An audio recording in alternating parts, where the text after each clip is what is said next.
In a world of 350 billion movie podcasts,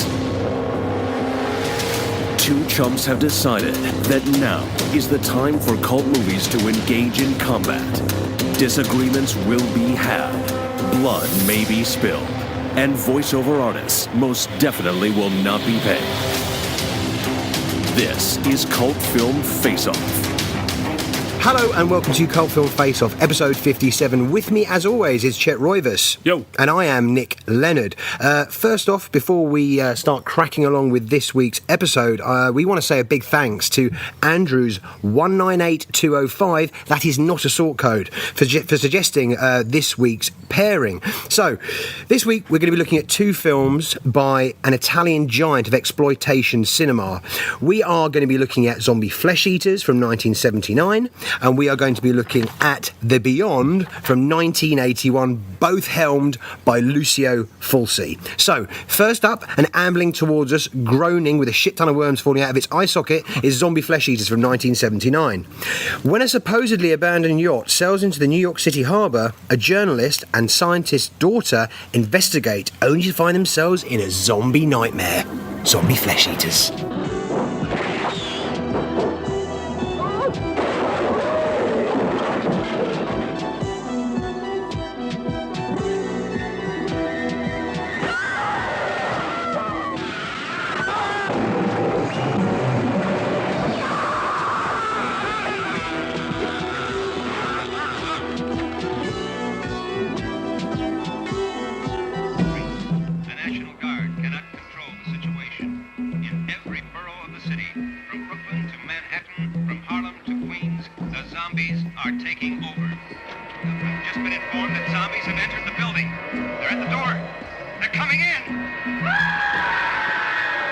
Zombie Flesh Eaters, Chet Roivas. Have you seen it? What do you think of it? I have never seen it. I knew of it. I read about it a lot when I was a kid. It's one of the video nasties over here, so I was familiar with it. I'd never seen it. You had, hadn't you? I had seen it. I owned it when I was going through my phase of just getting hold of anything that appeared on a ban list or anything that had blood, guts and grue attached to it. Then I was all over it. So I owned a copy of Zombie Flesh Eaters and proudly sat on my shelf for many years. The Vipco release. But it'd been a long time since I had watched it. Does that mean that you don't feel the way you once did about it? No, I mean, first off, I watched this on an absolutely stunning Arrow Blu-ray. Yeah. I mean, the VHS Vipco that I owned was a pan and scan. And it was heavily cut as well, wasn't it? There was tons cut of it, and the whole picture is just squashed. Yeah. So watching it now on a big screen Blu-ray transfer, it was just like fuck. I mean, it's just like watching it. Well, like you've cleaned the windows and you're actually watching it just completely clean, and how it's intended to be watched. Yeah. So that was great, just to kind of see it as it should have been seen. How do I feel about it? It's a mixed film. It's a film that has terrible dubbing, zero characterisation, tons of abrupt cuts all over the place. But there's some absolute great stuff in there. Yeah. The opening is, I mean, there are certain things that you remember, and it's been 15 plus years since I've seen it. But what sticks in your head is there's several really iconic sequences, and that opener is just brilliant. I love the opener in the New York City harbour. I love all that setup is just brilliant. Has that been in another film? Because I had seen that scene and I'd never seen this movie, so maybe someone's watching it in another movie, something like that. Maybe. No? Not that I've come across. Okay, have you seen the documentary?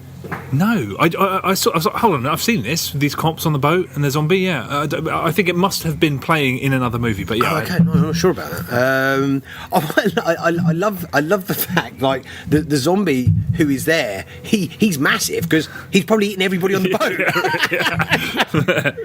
Yeah, so it's a real attention grabbing opener, and I love that as one of the opening scenes. I think it's brilliant.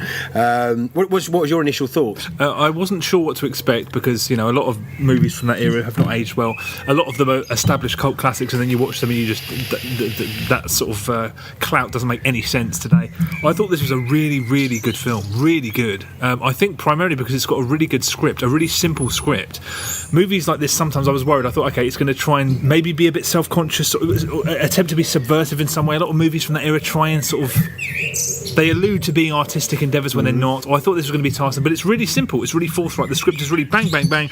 Introduce the relative, then the reporter, the obsessed doctor, and then his wife driven to mania. And it's like bang, bang. It moves. It's really lean. It moves really quickly.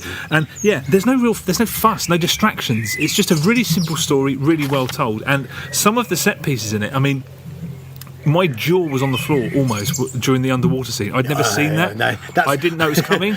I can't believe they got that amazing footage. I was looking at it like, wow. It's incredible. Yeah. It's one of the, on my Vipco, on my VHS Vipco, when you've watched something too much and it starts to kind of... Because the amount of times that people would come round, I go, you've got to... And some people didn't have the patience for it because it's kind of slow. You have that attention grabbing beginning, and then it's a lot of kind of establishing the characters and what's happening, and it's kind of like you just want to show people that. Really. And it's amazing, and the whole way that's contrived is great. I mean, this is what like Italian exploitation cinema does well. It kind of like it sees what's really big at the time, and obviously Jaws was still very prevalent at that time, and it's like, well, why not?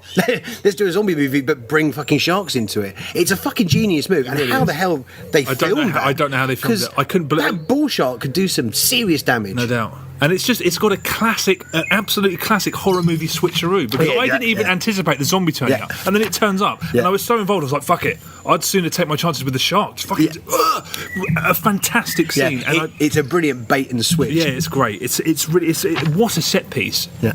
Totally breathtaking. Yeah, there's nothing fake or cheap about it. No. It's just so visceral. It's just like, well, this is all happening in camera. Yeah, really. I mean, a classic. I wasn't ready. And the sound as well, the ripping sound under the water. It's just it's done brilliantly. What a scene. And just proper exploitation of that. She's there for no reason to be completely naked apart from wearing the canisters. Yeah, I think that's what they were taking the piss out of in the Piranha. Was it Piranha 3D or 3D? No, not 3D. Piranha 3D. Piranha 3D, the original which I thought was a very enjoyable movie. Oh, I loved it. Kelly Brook is swimming for ages. Unnecessarily. I think it's all head nods to this film. Yeah, I'm sure. I think this must have been the film that that started doing the zombie POV, because I can't remember zombie POVs happening in is there none in the Romero? No, I'm not 100%. Yeah, I can't think. But watching this, I was just like, there's so many inventive POV shots, and there's loads of them happening. And I love that. I think it's brilliant. I think it's just done really well. I think it's really inventively shot, actually. Perhaps in comparison to the film we might talk about in a minute, which I'll leave that for them. But the way some of it's filmed, I mean, I really like that. There's that sort of to and fro where the zombie's trying to get through the door and the woman's on the other side. Yeah. The status of that to and fro is slow, at one point it's dictated by or illustrated by how much light's getting through the room. I was like, that's a lovely little bit of invention. I mean, you just think, watching it now as well, like in the original VHS, you don't get the full the splintery wooden spike gouging the eyeball. Yeah. It cuts away, and it doesn't. It's just so well executed as a scene and a sequence. I mean, it's just a complete shudder. It's up there with any kind of effects that you could compare it to, because when I was a kid, whenever you'd read about this movie and what had been cut by the BBFC, because I feel like I read so much about what had been cut, 3 seconds here, 4 seconds. They butchered it. Yeah, but they always said the infamous Splinter scene cut, and I'm like, what's the Splinter scene? The Splinter scene? Oh, so you had no idea what it was? No idea. There was so much talk about the Splinter scene, and it used to drive me nuts. So I was like, what happened? Now I've seen it, and it is an amazing special effect. Amazing, incredible. And that's all down to Giannato De Rossi, who was the FX guy who worked on Zombie Flesh Eaters. But this is a meagre budget. But the looks of the zombies across the board are brilliant. Romero zombies, kind of a bit green round the gills. I like the fact that it would kind of very much riff on their previous professions of when they were alive, You'd get zombie Romero cooks or whatever. Whereas Lucio Fulci zombies are decomposed. Yeah. They are genuinely horrific to look at. They're really difficult to look at. Their human self is completely eradicated, and you have genuinely got a Walking Dead monster, and they look fucking great. Yeah, they absolutely do. I mean, what I think what I forgot about with this completely is that it's very much like the island of Matul is very much like an island of Dr. Moreau really. kind of vibe to it, which I completely kind of forgot about that in the mashup of scenes that happened in my head. Who's playing the drums though? Whenever you're outdoors, there's a load of there's a lot of percussion. Tribal drums. I'm like, where's that guy? Where is that? There's loads of people playing drums. Where are they? It's a nice touch. It creates an atmosphere. But after a while, I was like, they keep using this same tune. I'm like, there must be a very, very tired bunch of people whacking drums 24/7. I think there's a huge amount depending on the music. I mean, this is a must-see for anybody who's even got a fleeting interest in the zombie genre. Big time. Absolutely. It's so influential. It's a must for gorehounds as well. I mean, the gore is really good in this, and it's just it's so much more than. I mean, I think it's quite interesting to look at kind of. I mean, it came out and it had a bewildering amount of different titles: Island of the Living Dead, Zombie 2, The Dead Are Among Us, Dead Unfer des Zombi. Sorry about the pronunciation. Zombie 2 was the official. Zombie 2 was the official. And they did that because they wanted to ride on the success of Romero's Dawn of the Dead. So that was, I assume, I didn't look this up, but I assume because that they was called Zombie. Exactly, called Zombie. Exactly. So it was kind of they wanted to pick up on the popularity of that. I think it's actually, I would never be stupid. I would never make the mistake of saying that this stands toe to toe with certainly that Romero film, but I think it's really authentic because it's as bleak. It's completely as bleak as those movies. So it does feel like a sort of weird offshoot. I think it doesn't sort of do it. But it also feels a bit. I mean, when that Romero films are more kind of what's going on in terms of political and social context, whereas this film is more concerned about just being a bit more kind of. I mean, there's sex, there's nudity. It's just all a bit more of an adult kind of affair. Oh yeah, but it's very, very downbeat, and I think it's very kind of in it doesn't feel.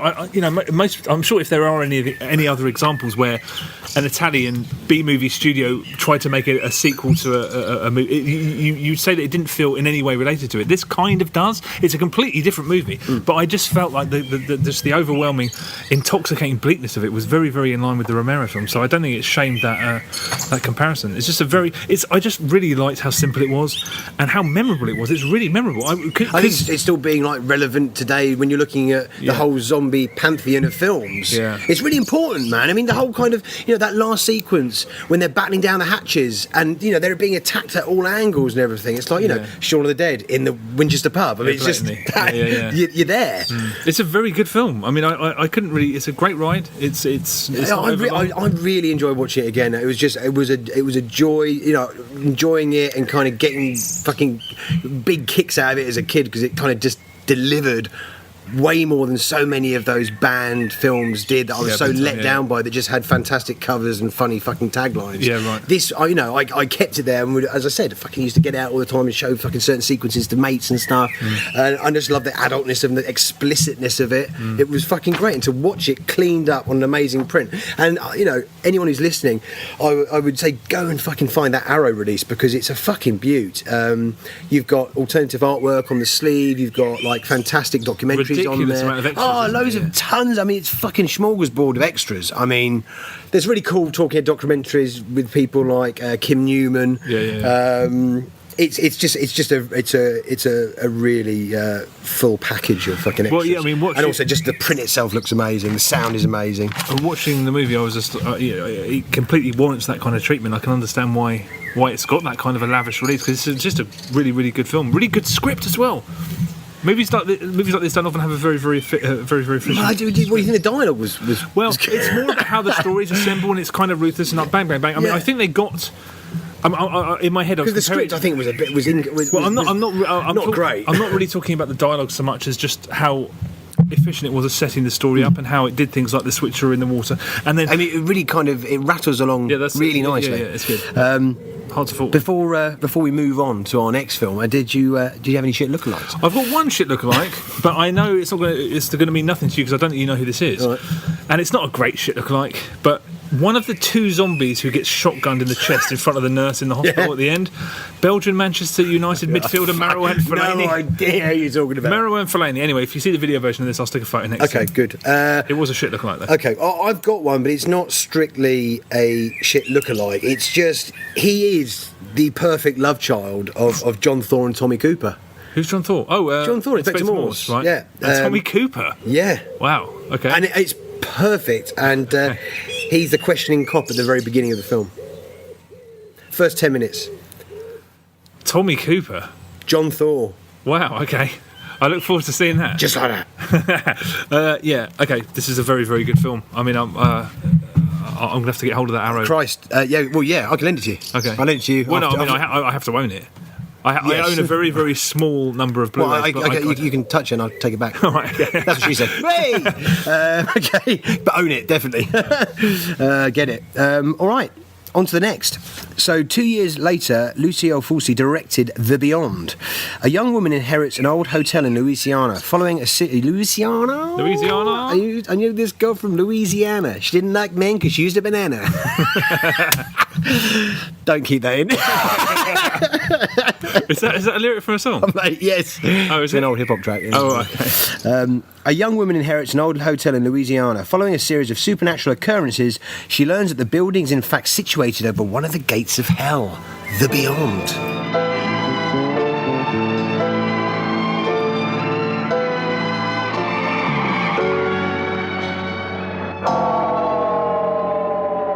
You are Liza, aren't you? Yes. My name is Emily. I've been looking for you. Woe be unto him who opens one of the 7 gateways to hell, because through that gateway, evil will invade the world. Right, The Beyond. I'm assuming you hadn't seen it. I hadn't seen it, so I went in completely blind. Wasn't familiar with any of the imagery in it. Hadn't seen any of it. So yeah. Okay. You'd seen this fresh. before? I had.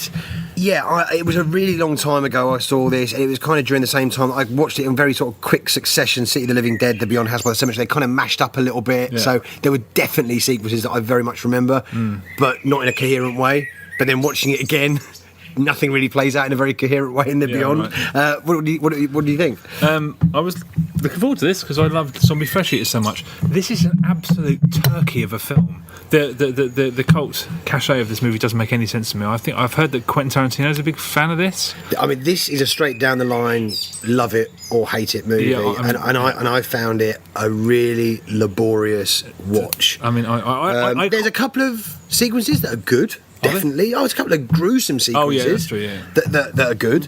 And there's some nice looking, when it suddenly cuts to the blind woman and the German Shepherd, suddenly in that blue expanse. That's nice looking. But as a film, it's... I mean, I've said this before, and I mentioned it in the podcast, is sometimes Fulci does like waking nightmare stuff very, very well, and creates atmosphere. There is moments of atmosphere in this, but it is completely hampered by really bad dialogue, really bad dubbing, and just a lot of daftness. How did that guy fall off the ladder and injure himself? Well, he's high up a house, and he just fell off a ladder. Yeah. I mean, pretty easy to do. Yeah, I mean, I can't stand the anything goes nature of haunted house movies like this. Anything goes, like anything can happen. It doesn't. Do you know who the librarian was? No. Lucio Fulci in a Hitchcock kind of cameo. All right, okay. But yeah, I just like it. Just everything's meaningless. Everything is basically a prolonged dream sequence, isn't it? I mean, it doesn't. The whole thing is kind of like a waking dream. I'll tell you what was good. Let's go through the good, and then we can fucking talk about the bad. Right. Yeah, is a really grisly black and white pre-credit sequence, which I think is done really well and it's cut very well. This poor painter who's painted this vision of like hell is whipped by chains, has nails hammered into his wrist, and then he gets quicklime pulled over him. But the gore doesn't look great when it's kind of coming off. I was just watching it going, well, this isn't it. Zombie Flesh Eaters just has every single zombie is done really well and done kind of uniquely. Whereas That just looked like a bit of shoddy really. special effects. The plumber turns up, right? I mean, that was a highlight because it was a really good shit lookalike. Oh, God. Did you get anything from the plumber? I've got no shit. Oh, actually, I've got one shit lookalike, but it was much later in I mean, this is the guy. I don't actually think. I had to go and I literally had to go and scour IMDb to make sure it wasn't Michael Landon's right-hand man in Highway to Heaven, Victor French. Oh my God, I can't even picture that guy. You remember Highway to Heaven, right? Yeah, but I can't picture anybody in it. Oh, fucking hell. Yeah, okay, that's pretty good. The only one I've got is like really, really towards the end. I've got one towards the end. Yeah. I've got like one of the zombies. Yeah, same here. Leo Rossi. Leo Rossi? Yeah. Is he a motorbike rider? No, he's one of the guys. Leo Rossi? Yeah. Who's Leo that? Rossi, he's an actor. I'll show you a fuck's picture. Leo Rossi? You know. What does he do? He's been in a million things. He's an actor? He's one of the rapists in The Accused. Hold on, I'll show you a picture. I've seen The Accused. Oh, that guy? Yeah. Leo One of the guys is one of the zombies. Looks like him. Yeah, but in the hospital kind of sequence. Yes. Okay. I've got a shit looking like from that hospital sequence at the end. Fedor Emelianenko, the MMA fighter, the emperor. Oh right, okay. I mean, he completely. Yeah, I mean, this film is puzzling. It's nonsensical. It's kind of absurd. It has atmosphere at times. It's very gory. The dialogue is super banal. I was surprised at how The much. tarantula scene. You must have hated that. Yeah, I did. I mean, how did you watch that? Covering my face, my girlfriend was standing you must behind have me been going. in bits. She was literally. You must have been bits. I had my hands over my eyes, and I was every time I glanced, and my girlfriend was telling me, "It's like they're doing this." Oh no, and she was describing what's happening. So I've got to give it props for that because if you're an arachnophobe, I can't imagine anything But being it looks more it looks rubbish. It though. does look rubbish, but that whole idea it's kind of like the last scene I ever wanted to see when I was a kid. I bet. I never want to see a film where somebody gets dispatched like this. I mean, it does look ropey as shit, but I mean, but the sound design, they have these little miniature shrieks. The sound is effective. The sound is effective because it's fucking nightmarish. Yeah, it's horrible. It's horrible. The German Shepherd ripping out her throat's done very well. Very well. It's weird how it's a kind of a mishmash of very, very, really effective stuff and really bad. But the thing that I thought was very odd about this, considering it's one of those nonsensical films that I suppose is supposed to be in a perpetual dreamscape, but there's so much plot. There's so much plot in it. I was like, it's very slow, very lethargic. There's no urgency. So it's just kind of ambling along. And there's an excessive number of speaking parts too. I was just like, there are so many characters. Just chop a couple of them out and give this. I mean, because it's all none of it means anything. It's needless. It's almost as if they were trying to make it more confusing than it needs to be. Yeah, and you could definitely have lost some. I think losing some characters would have been a good thing. But then you need people to get fucking killed. True, but it's all for nothing. I mean, the thing. I think the direction has the really fucking annoying air of somebody who thinks they're making great art. Whereas I don't think you could say that about Zombie Flesh Eaters. There's like certain cutaways and music cues and very slow pans and zooms that don't serve any purpose. Yeah. It's like Fulci's trying to add the illusion of class, but it ends up feeling like, honestly, watching this film was like watching an Emmanuel film or like soft porn from the 70s. It's like, we're a classy production. No, just do what you do best. Yeah, I think what's a cause for the kind of disjointedness of the production, I think, is that it was apparently, I was reading, that it was meant to be just a straight up haunted house movie. Yeah, and they had to add. They kind of thumbed in the zombie element because Zombie Flesh Eaters have done really well. Yeah, I've heard that. Yeah, it's just not a wholly satisfying film. I really couldn't recommend it. I thought it was a straight down the line turkey. I mean, I'm surprised. No, I think there's bits in there that are done. You know, there are scenes that I think play out pretty well. But I mean, you're talking about a couple of scenes. As a whole, I'm not going to get anything to rewatch it. No. The eyeball and the nail's good. Yeah, it's great. I mean, another eyeball scene. The eyeball. That's the thing. Scene. He's like he does eyeball. He does the decimation of eyeballs better than anybody. Yeah, and the acid scene was very well done as well. Yeah, the acid scene's good. And yeah, at the end, I was just like, am I meant to feel like an impactful thing about these guys that are fucked? Yeah, it's right. Didn't really care about them. No, I don't care about them. I mean, the thing is, what it comes down to is that a good script and acting really do go a long way, because without them, you really don't give a shit. Yeah, I have a very low tolerance for movies like this anyway. I don't think this is a very good example of films in that genre in any case, but the cult following this has got, I think, it's even more pronounced than that of the Zombie Flesh Eaters, I think. People love this, and people will disagree with what we've said. And if you disagree, please, we'd love to hear it. You know, tell us why you love this movie, because people do love this movie. You know, we've got comments. People have told us how much they love this movie. Okay, so let's look at some comments on Facebook. Mark Cummings. Oh wow, I couldn't possibly choose between these two. Both are masterpieces. Wow. Mrs.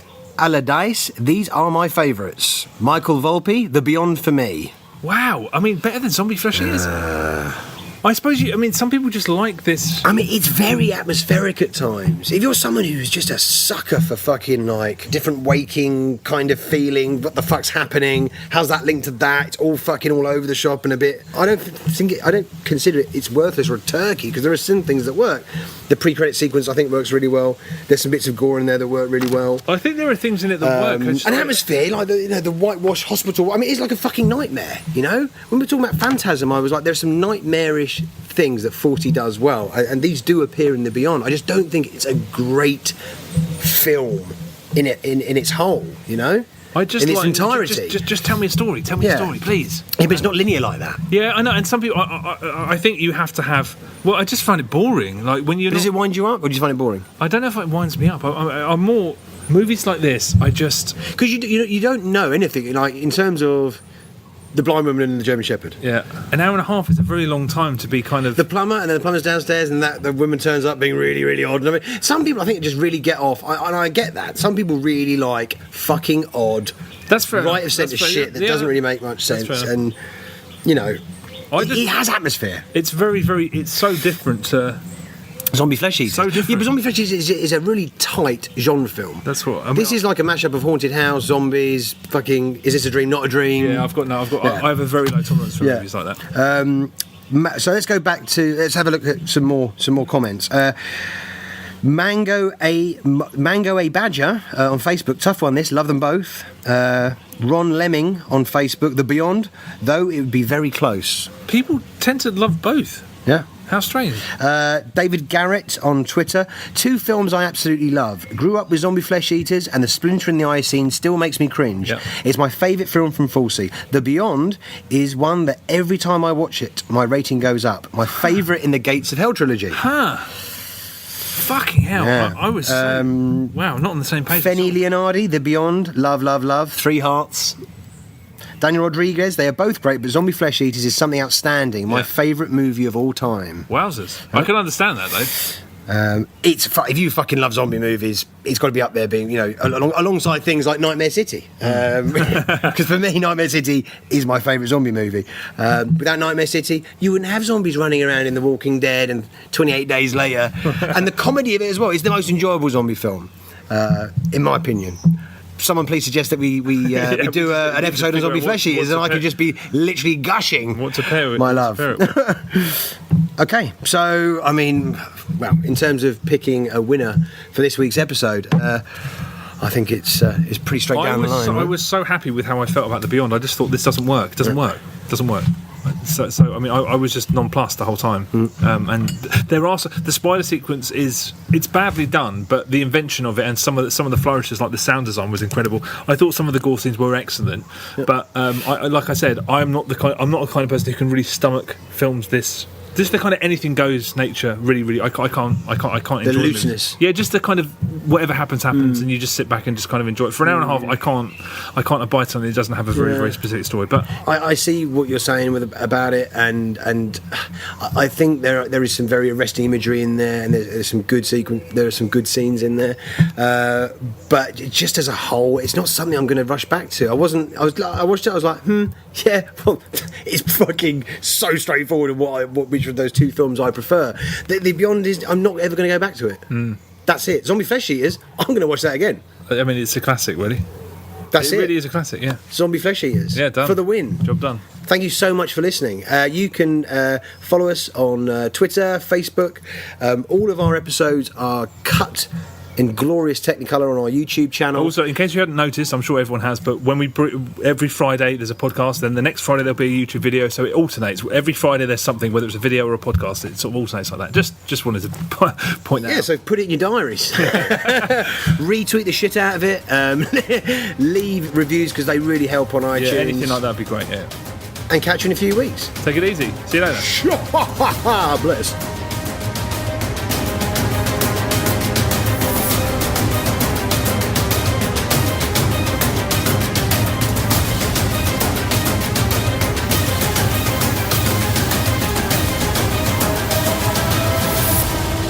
film Face Off.